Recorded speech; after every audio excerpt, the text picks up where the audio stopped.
You know, a wise aardvark once said, having fun isn't hard when you've got a library card. And we have a great show today with two library guests joining us, Ben Zenitsky from Columbus Metropolitan Library and Katy Hite from the State Library of Ohio.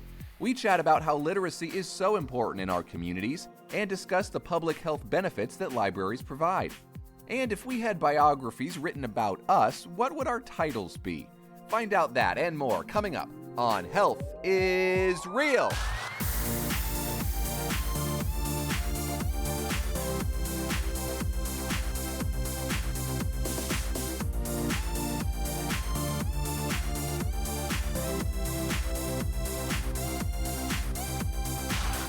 Come on in, stay a while. Andrew Stinson here. The name of the podcast is Health is Real, coming to you as we often do from Memorial Hall here in downtown Columbus. Joined as always by the sixth greatest Watson of all time, as voted on by a select group of FCPH employees. That is Zach Watson. Zach Watson, how are you doing today? It's never the flex it sounds like, everyone. It does not get me into specialty restaurants or bars or anything. It comes with no perks. I was doing really fine before I walked in the building today, Andrew, but then I saw our guest, and I'll let you introduce our guest. I'll explain why, guest. Go ahead and introduce him, Andrew. Absolutely. Our guest today is Ben Zenitsky, media specialist with Columbus Metropolitan Library. Ben, how are you doing today? Well, I'm waiting to hear how Zach is doing before I respond. That's a good thing to do. Yes. Yeah. So this is very poor radio because you cannot see Ben here today. But Ben and I, we go way back. We used to work at Columbus Monthly Magazine together. God, what year was that? That was like 2010, 11, I think, somewhere around there. So it's been a while. But we've seen each other a couple times in and around, meetings and things of that nature. And it strikes me that Ben looks just like he did in 2011. Like, you look great, and I look very bad. I aged so terribly, and Ben looks just like the same guy. He's ageless. He's ageless, everybody. That's all I can say. God, it's just like looking back in 2010. He's like, he's still there. It's like Keanu Reeves, right? Someone who just never seems to age. No, like yeah. My middle name is Button. Okay. That's unique. Mm-hmm. That's fantastic. Button. Okay, I like that. That's right. What's your age currently, Ben? Are you aging backwards? Is that? I think, yes, that is the assumption. I didn't realize I was, but apparently I am. So thank you for your kind words. Yes, and I, of course, have reverse button syndrome as I look 90, currently sitting in this chair by comparison. Reverse, but wouldn't that just be regular, like aging? I don't want to talk about it because I think you're right. You want to know my secret? Daily moisturizing. That's it. Daily moisturizing? Nothing special. Today's episode brought to you by moisturizing. So, Ben, how did you get to the Columbus Metropolitan Library? Well, thank you, Andrew. Yeah, as Zach mentioned, my background is in journalism. I went to Ohio State, majored in communications, journalism, got a great job as a staff writer at Columbus Monthly right out of college. So my background is in journalism. I built, a good network of reporters, producers, journalists around town, and that's ultimately what got me in the door at Columbus Metropolitan Library as their media spokesperson. And I've been there for, 12 years now. I started in 2013. So it's been a growing, I grow every day. I learn every day. There's something new every day. I don't just read books, although I do read books. So you work in a library system, not just a library, right? So 23 locations, is that correct? 23 locations serving Franklin County. And each of our 23 locations serves a unique, different community with different needs. And we are actually in the midst of renovating and rebuilding each of those locations one by one, opening our brand new standalone Marion Franklin branch. We're also in the midst of renovating and expanding our Linden and Barnett branches, and rebuilding, actually completely building a standalone Canal Winchester branch. So you'll be reading about those here in the next couple months. Wow, that's really cool. That is really great to see in sort of this this environment of funding struggles in public services and government, and certainly things that we're familiar with, that there's still some really good work out there happening. So it is really cool to see. I have an inoffensive question to ask you. Those are the best kind of questions. Yeah, absolutely. This is not. This will be a non-controversial for you to answer. Rank your top 5 libraries that you have in the system. Oh man, top 5. Ooh, I'll tell you what, our North Side branch on High Street, right near King Avenue, is beautiful. And I am biased because I lived in Victorian Village there for a number of years. And it is just, if you've not been, if you're an Ohio State student on campus, or if you live nearby, check out that North Side branch. It is gorgeous. Glass walls, it cantilevers out over High Street. You get great views north and south. Beautiful public art, unique design. I'm trying to think. Number 2, it's got to be Main Library. It's beautiful. It's historic. 1907, built with funding from Andrew Carnegie. Gosh, number 3, let's go with our new Reynoldsburg branch. It's kind of like our new North Side branch, but on steroids. It's just bigger. We opened that one last year. So big shout out to our Reynoldsburg listeners. You have a great library there. Number 4, let's go with our Parsons branch. It's a beautiful one as well. Another of our newer library locations on the south side of town. It's a great spot, great staff. And then number 5, let's go with our Shepherd branch. Yeah. Over there on East 5th, right at 670. Okay, nice. Lovely branch they have there. Oh, I thought you would do the thing where you're like, I could not answer that because I love them all They're equally. all equal. No. I can go down all 23. Yeah, you could get and special mention for the Hilliard branch because I that's where I reside. And again, it is our second largest location. It is massive, and it is built in the inside of what was intended to be a senior living facilities clubhouse. Oh my God. And it was abandoned during the Great Recession, never completed. The city of Hilliard reached out and said, hey, what would you think if you were to build your new Hilliard branch in this unfinished space? And there was going to be a pool. There was going to be a doctor's office and a pharmacy. It was going to be and we said, sure. And it's a beautiful building, beautiful library space that we have retrofitted to be a massive library. I love brand spanking new libraries, some of the ones you mentioned, including Dublin too. They have there's a lot of glass. They're very well lit. I think a lot of natural light comes through. Oh, they're just gorgeous. And then there's this weird thing that happens when a library, in my opinion, gets to be 5, 7, 10 years old. It's kind of becomes in that transition phase. But boy, when you get a library that's lived in, the Northwest branch is very lived in, and I love it. It's oh man, when the world is sort of going dark out here, this is still the library in here. You know what I mean? It just throws it back to this is what a library is, supposed to be in that idea. And I say that about Worthington too. I used to live in Worthington and the old Worthington library. Beautiful. And I mean, that building, it's older, but it's beautiful they just get beautiful with age, I guess is what I'm saying. There's wine. They age like fine wine. Well, I would say thank you. But actually, this is the part where I cut in and say Worthington is actually not part of our system. It's part of their own library system. Uh-oh. Take a hike, Worthington. but we, hey, we are fans of all libraries. Every library is unique. And, hey, if you live near Worthington, stop in. Get a library card. We actually share a catalog with Worthington. They are also members of what is called the Central Library Consortium. Mm-hmm. I believe there are 17 or 18 library systems throughout Central Ohio. We all share a catalog. So you could go to Worthington Library, check out a book, and it'll say Columbus Metropolitan Library on it, or it'll say Pickerington Public Library on it, or Granville Public Library, and you can return it to any one of our libraries. So we're all connected. I'm from Marysville Public Library. Even as far out as that, still a part of the consortium. That's right. I'm familiar. London as well. Wagnall's Memorial. So you can get a little bit beyond 270 as well. So, working in a library system with 23 locations, what does a typical day look like for you? Sure, that's a great question. Mostly reading books. I'm kidding. So in addition to being, and I should add, I've been there a long time. Several of my friends still assume, and I don't correct them. But in addition to being, the media spokesperson, I am also a project manager. I serve as the lead copywriter for the library. So any emails that the library sends, usually I've written those. I write copy for flyers and bookmarks and posters, things like that. I manage a lot of our day-to-day changes to our website or our staff intranet, which is used by our 800 plus staff members to get information. So it's a busy thing. So I'm managing media requests. I'm managing projects.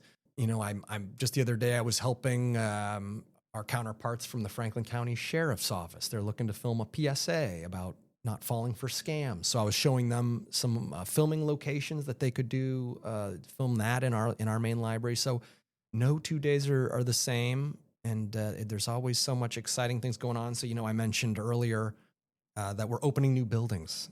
So we have to do a lot of things to prepare for that. We actually have to update a lot of our print pieces to add the new address, the new hours. So all these little mundane things that you often wouldn't think about, but all that work has to get done and make sure that everybody's ready for this new branch to open.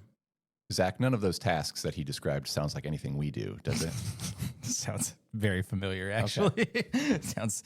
I'm very, glad very glad to be in this room with such kindred spirits. There we go. Yeah. It's definitely. This is the first time actually that we've ever had a communications person on. One thing that has gotten a lot of press, and I would be remiss if I didn't mention it, is the Culture Pass. For people who don't know, could you explain what the Culture Pass is? Yeah, Zach, great question. Thank you. Hopefully your listeners know that you can use your library card to check out great books. But what if I told you that you can also use your library card to check out things like free daily admission to Franklin Park Conservatory, or to a Clippers game at Huntington Park, or to a Columbus Crew soccer game for free? All you need is, right? I had no idea. I would say you're a liar, sir. Are you serious? I am serious, and that is the basis of our Culture Pass program. We have almost 20 partners now, I believe. We just added the Columbus Crew earlier this year. We just added Opera Columbus. Additional partners include Ballet Met, Columbus Children's Theater, Columbus Gaymen's Chorus, Dawes Arboretum, the list goes on, and I believe Columbus Zoo and Aquarium as well. So check our website, columbuslibrary.org, and under the Events tab, check out our Culture Pass page. You can learn more about how all you need is your Columbus Metropolitan Library card to get into some of these cultural gems. We a lot of people think about the library as being about books and reading, and that's really what we are. But what we really are, deep down at our core, is about equal access, removing money as a barrier. And so that is what our Culture Pass is. So our philosophy extends beyond books and beyond literacy. We want to make sure that everyone in our community has access to these wonderful institutions here in Central Ohio. Beautiful. Amazing. Yeah, I had no idea that there was so much. I mean, I knew there were, the library card, you can get a lot of stuff. I didn't realize the extent of what that was. So that's awesome.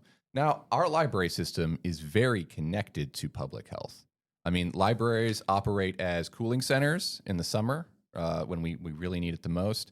But literacy in general is just so important for folks to be able to read directions from their doctors, read medications, understand the descriptions of their health that they're reading. Like, that's so vitally important. Is there anything you've seen from the library side of things that are connected to public health? Gosh, yes. And you bring up a great point. Literacy is the foundation for everything we do. Everything. Interacting with medical professionals, interacting with teachers, interacting with one another.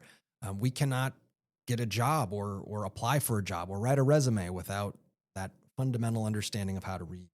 But beyond that, public library, we have 23 locations serving Franklin County. We are uniquely positioned as delivery site for medical services, for health services, for social services. And so we use a lot of community partnerships to help our communities get pointed in the right direction. So I can give you some examples here.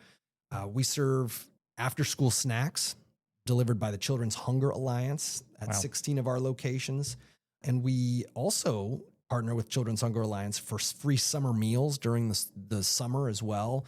We know, as we're thinking about kids back in the classroom, we know that it's so hard to focus on your schoolwork when you're hungry. And we want to make sure that kids have the opportunity to have a nourishing, stable meal, expected meal each and every weekday. Check our website. You can see where and when those meals are offered, columbuslibrary.org. We also partner with the Mid-Ohio Food Collective. Their benefits team can help you learn about and apply for SNAP, Medicaid, and other health insurance and benefits programs. They can also answer questions and screen your eligibility. So again, just an example, I'm thinking back to, the COVID-19 when we were in the height of the pandemic, we were delivery sites for COVID-19 testing kits. We've since, and I just checked this number yesterday, we handed out about 150,000 free COVID-19 testing kits provided by the Ohio Department of Health. Also, during that time of immense uncertainty, we partnered with Battelle on a study of how the virus interacted with print materials, because at that time we had no idea. So we lent Battelle books to test the virus on to get a better idea of how it traveled and whether it was a risk to touch books that had been infected. So little things like that. A couple years ago, back in 2011, we partnered with Adam H. We now offer naloxone at each of our 23 library locations. The list goes on, but we have a number of different programs, and you can see what's happening at our locations by visiting our events page at columbuslibrary.org, and under event type, click social services, and you can see a number of programs and opportunities where we are hosting at our locations a representative from Southeast Healthcare or the OSU James Center or the Breathing Association or Comp Drug or Lutheran Social Services, all designed to connect you with the resources you need. That's wonderful.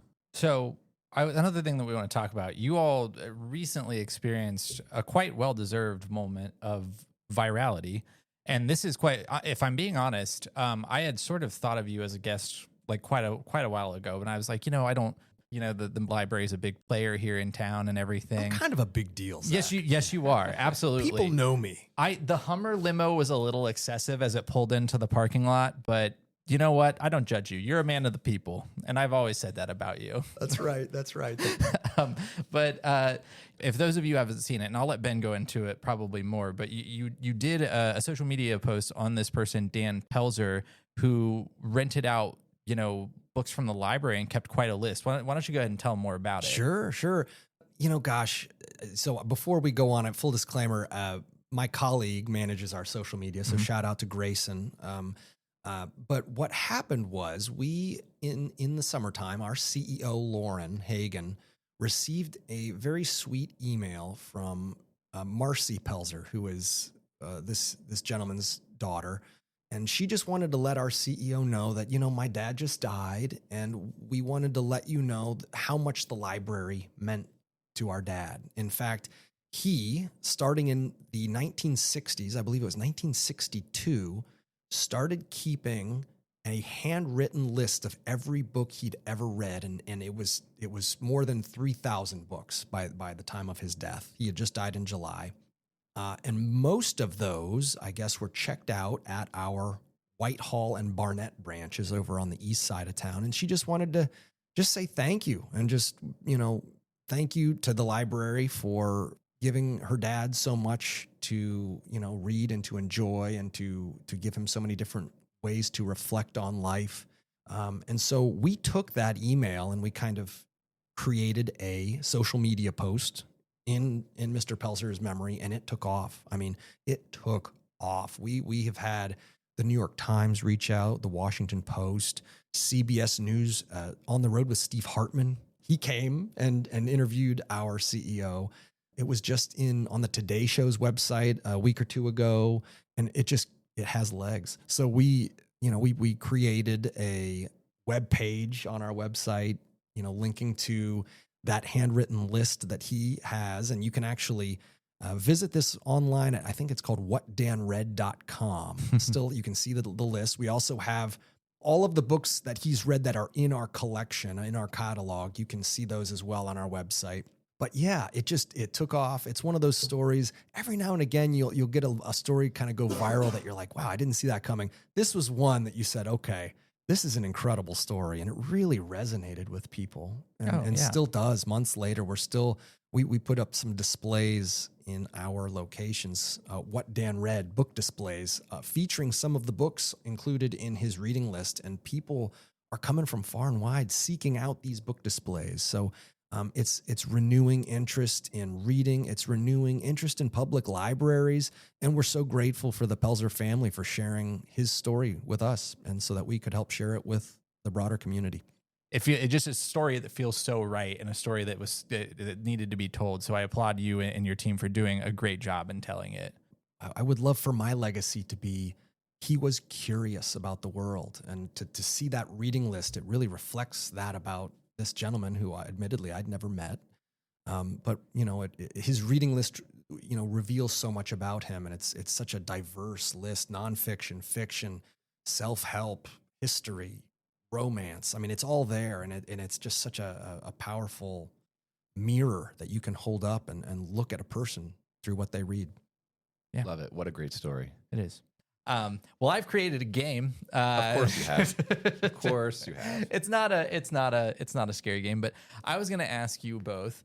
We're on the subject of books, and especially with one of the things we just talked about, books and legacy. And so I wanted to ask you guys what your autobiography, if you had the choice of titling your autobiography, it was going to get published, it was going to get put out there, what would the title be? And I wanted to lead off with mine, so I wondered if I could inspire you in some sort of way. Okay. So mine would be called "I Didn't Vomit Today." A story of self-strength, I think. Because perseverance, a story of perseverance. There it is. There you go. I held it down. I held it down. Yes, that is definitely my autobiography title. And I'll go a step further. You don't have to do this, but I was thinking to myself, what are some good things that would appear on the back jacket of like reviews or whatever? Uh-huh. oh boy. Yeah, I can only imagine what would be on the back cover of that. Do you have some options? Yes. Of course you do. I've never read or seen anything more entertaining in my life. Steven Seagal. Hand this man a peace prize. Gandhi. Oh, okay. Anyway. Andrew, do you have one? Yes, I do. I would say he came on in, he stayed a while, he left. Whoa. So you're dead in this scenario, is that right? Where did you leave to? That you have to read the book to find out, Zach. See, that's the tease there. I'm not going to lie to you. I'm going to skip right to the end. Okay. The publishers can run with that. There we go. Can. Absolutely. Ben, what about you? No regrets. Absolutely. It's a great motto to live by, no regrets. No regrets. Yeah, I love that. That's a perfect answer. I've got one more. I always like to give people one more opportunity. If there's something that they didn't cover, or if there's anything additional you want to say, or if you want to re-emphasize something that you've already said. Thank you for that. Yeah. People, I think, have this idea when they hear public library that it's that place of shh, right? It's that place where it's artificially lit, tall stacks of books. And we still have that to some extent. We don't have the shushing. But really, I would just encourage your listeners to stop in to the public library. If you have not, especially if you have not been in a while, I think your perception of what a public library was and what it is are pretty different. And so I would encourage you to pop in, get a library card, and just visit and check us out. And you don't need to, we don't ask anything of you. We don't need you to check out any books, although we love it if you do, but come explore, come discover, get inspired, come be curious, and come connect with our staff. We'd love to say hello. Libraries are one of the rare things we have out there right now, where if the world around you feels dark or scary, the libraries in this community, Central Ohio, Franklin County, they are shining beacons of places that you can go to sort of escape the difficulties of life out there, or just, maybe be yourself or do things. I still will go off and print professional documents I don't have a printer at home. I go to the Columbus Metropolitan Library to print. I see all sorts of people from different walks of life, some applying for jobs at the library. There's just no better place to sort of come in and be treated like a human being by great staff. So I just wanted to say thank you, Ben, for joining us. Thanks to everybody who works at the library. You guys are all great public servants and great people. And just thank you for everything that you guys do. Thank you for the kind words. Ben Zenitsky, media specialist with Columbus Metropolitan Library. Ben, thank you so much for coming on the podcast today. Thanks for having me, fellas.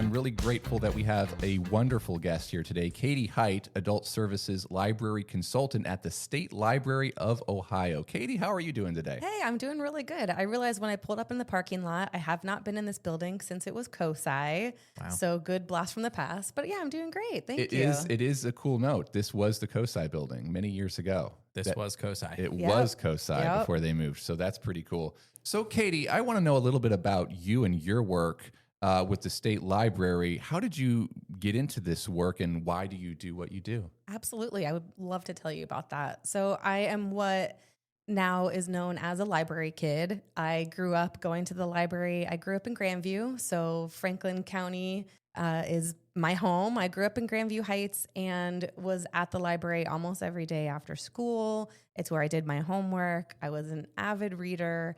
And then I started working there because I was there so often. And I also tended to owe a lot of money in fines. So I started I have no shame in that. Like I kept my books. I loved them. But I started working there as what they call a page. So in high school, I put books back on the shelf. And you would not believe how many books I would take home at the end of the day because someone brought it back. And I was like, this looks great. I have to read this. It's awesome. So I was a page there for 2 years. I then ended up working in what was an audiovisual department at the Grandview Library. So it was down in the basement, and we talked about movies all the time. We had CDs, we had movies, I was there when DVDs became a thing. I'm probably dating myself, but I really love being able to talk to people about what interests them. So do they have a book that they really love? Is there a movie that they haven't been able to find anywhere else? Was it on TV last night and they don't remember what it was called? Like, I loved being able to answer all of those questions. But I also really love doing other things. So I moved to Chicago from Grandview and started a career in theater. I was an audio engineer for a regional theater company for almost 10 years. But while I was there, I wanted to do something different. And literally the only other thing I remembered how to do was work in a library. Yeah. So I'm really good at talking to people, I think. And I am definitely what people would call a people person. So this was a natural career for me where I wanted to be a helper. I wanted to help people find information, connect better with their community. And so that's how I ended up in graduate school. And I got a master's in library science. And then I moved back to Ohio to be closer to my family. And through that time, I've worked in 3 different local public libraries as adult services person, kind of in varying roles. So I usually work at, like, if you come into the reference desk, I'm the person there waiting to answer your question. And then once I had that experience with programming for adult patrons, I really, really loved working with seniors, with folks who hadn't been in a library for a long time. And the job for adult services consultant came up at the state library. And I knew I could take my interest and love for working with adult patrons to the entire state.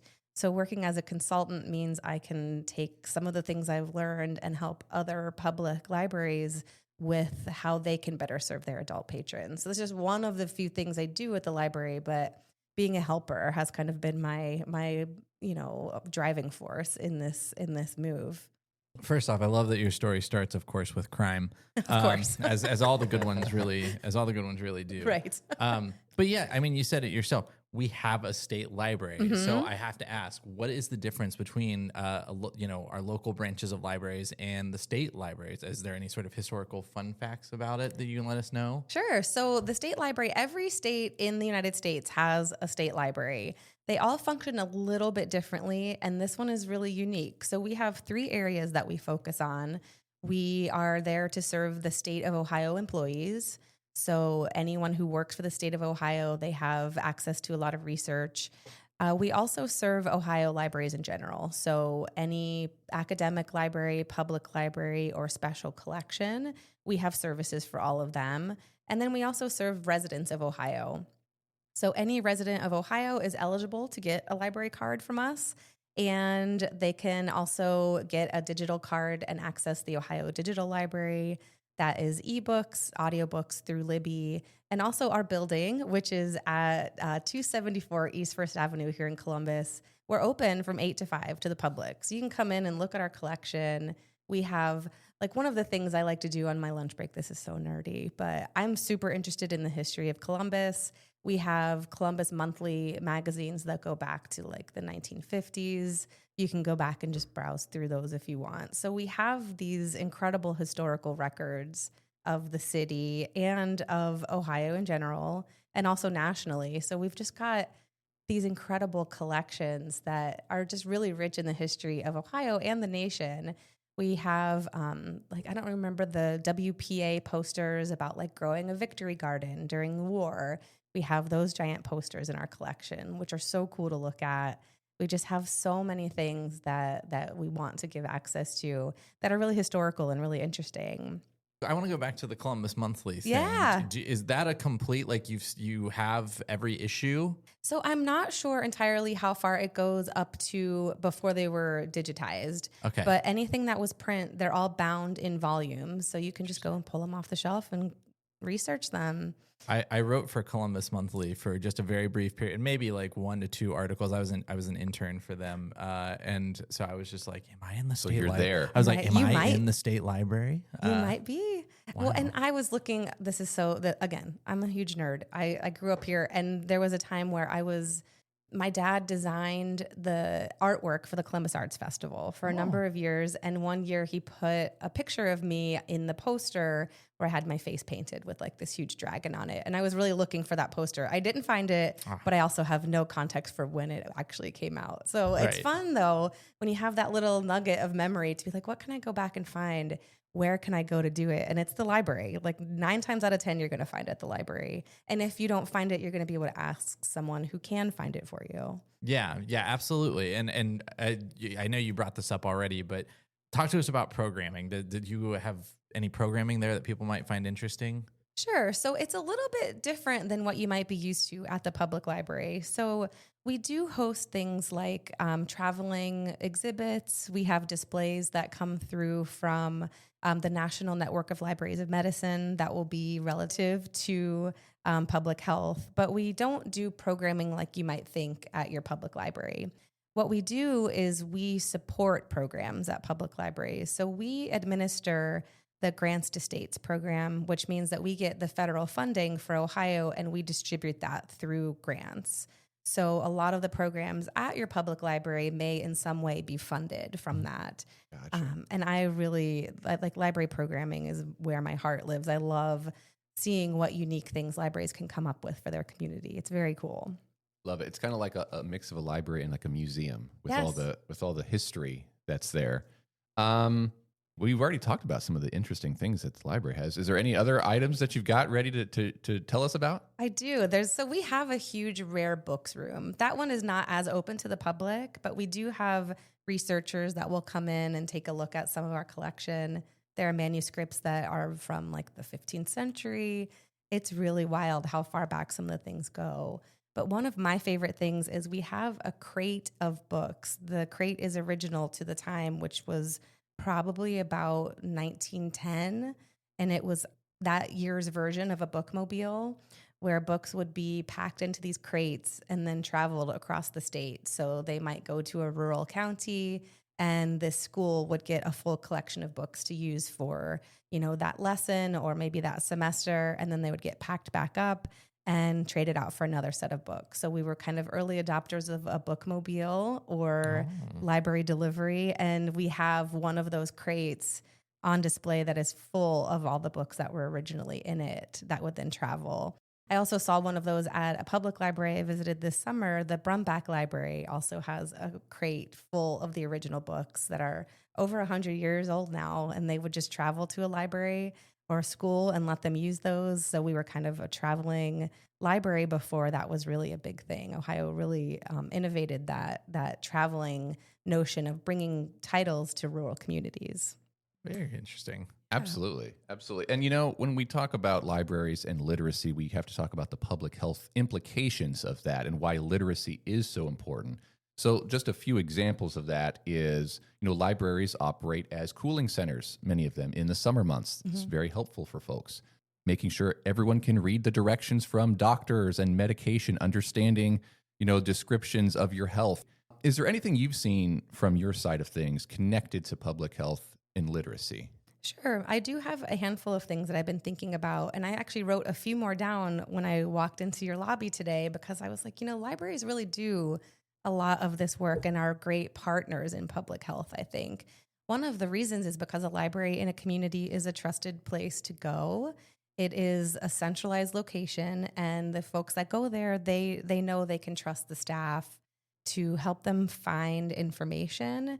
So if they're looking for a link to health information or looking for research on a medication that their doctor prescribed them, they can't remember what this color pill was, a library offers the drug identification manuals or just a person to ask and internet access to get to that information.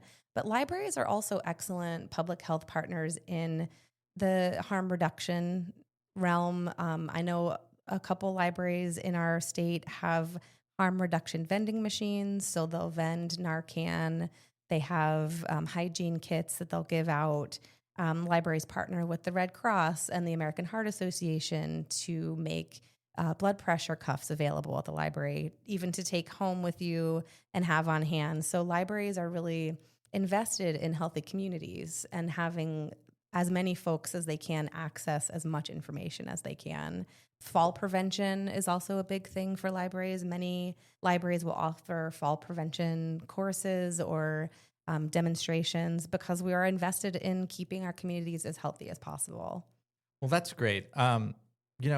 We asked this question to a lot of our guests. If you personally could wave a magic wand, what's one thing that you would change related to public health with said magic wand? I wish I had a magic wand. I would change so many things. But I think in this case, it would be that if I had my magic wand, it would wave and all of a sudden everyone would have access and knowledge in their back pocket. But this is where libraries come in. I think libraries can kind of be that magic wand. It would make it so more people would know what is available to them in terms of public health in their community, and also that they would have trusted public health officials that know they have their best interest at heart. So they know where to go to ask follow-up questions. It's the library. I think that the library can be a magic wand for public health and say, we're going to help you as an individual or a community find ways to be healthier and function better. That's a great answer. I don't think we've had anyone say the thing that they do is the magic wand before. Yeah, Libraries no, are that's the a magic first. wand. I like that. Wow. I'm going to own that. Yeah. Well, Zach has a magic wand. He almost brought it in today. Dang it. I do. You need to bring it yeah. But I didn't. I need to get I want more of a joke one. I want the ones that will fall apart. The kids magic kit ones. That's the one that I want. Right. The one that completely collapses. Yeah. Exactly. Yeah. We've got to bring it in and get some pictures of the magic wand. Yeah, That's yeah, cool. like the magic black with conch. white tipped or whatever, like you see in the cartoons and stuff like that. Yeah, so I want that one. And I think, Zach, you had a question at the end here about Yes, we do about games. fun things. We do games sometimes. All right. And this is a question, by the way, that we also did with our friend Ben Zenitsky from Columbus Metropolitan Library. So we wanted to ask you, if you had a biography, whether you or a ghostwriter had written about you, what would you want the title to be? And so I'll go first. All right, let's hear it. And just to give some examples, my title would be, "Are you mad at me? I think you're mad at me," which is how I operate 99% of the time. And I also, you don't have to take it this far, but I went as far as to generate some, the back reviews of the book from scholars and important people. I've got a couple that I would love to appear specifically on the back. So the first one would be, "This guy needs some help, Charlie Sheen." What else? Any other good quotes you got? "This guy is nothing but pure class, and I know pure class. Larry the Cable Guy." Okay. He's another good one. And then probably I would say, "Who is Zach Watson, and why should I care? Gandhi, the ghost of Gandhi." The ghost of Gandhi. Wait, did we use Gandhi in the last one? You might have double dipped with Gandhi. I might have double dipped with Gandhi. I'll think. Hold on. Let me think of another one. So far, you have Gandhi, Charlie Sheen, and Larry the Cable. Larry the Cable Guy. Yeah. I mean, how do you top Mater from Cars, really? Listen, you don't. I think the third review would be Ka-chow, Lightning McQueen. Okay. Nothing to do with the book whatsoever. I'm trying to think of how Lightning McQueen would hold a book. Like, did you just like drive right up to it and look at it, or their wheels are their hands, right? I never figured out how that works. Or the mirrors, their hands. You could put an audiobook in there. I'm sure Lightning has a Bluetooth connection. That's right. Yeah. They're all ready to go because they're cars, so they can play audiobooks. Cars, they're cars. Cars, they're cars. My biography, which is very understandable given the conversation we're having right now, would be Dealing with Zach Watson, the Andrew Stinson story. Yeah. Yeah. This one feels personal today. Ouch. I don't have quotes though. No, that's fine. No you don't one's- have no to. one's It's read just my my book. own fun little game for myself. The Ghost of Gandhi skipped my book, so love just it. yours.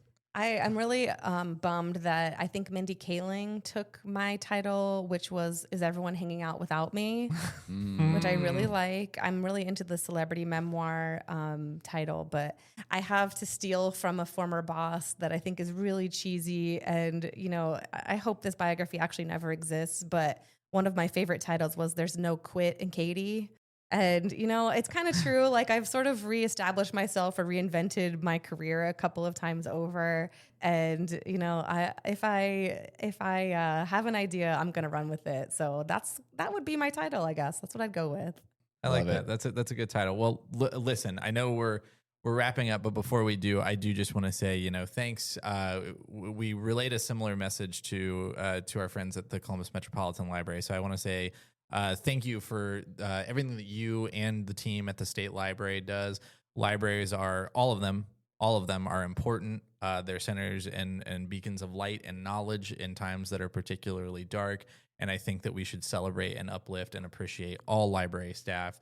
Obviously, you first and foremost, because you're here and our guest, but everyone. So thank you to everyone at the State Library, and thanks so much to you too, Katy. Thank you. I really appreciate it. And honestly, I feel like that's part of my job as well, as to uplift the work that all Ohio libraries are doing. They're always there for their community, and we're really proud of the work they're doing, and really grateful for the chance to be here and talk about all the amazing stuff libraries can do for their communities. Love it. Katy Hite, Adult Services Library Consultant at the State Library of Ohio. Katy, thank you so much for coming on the podcast today. Thank you.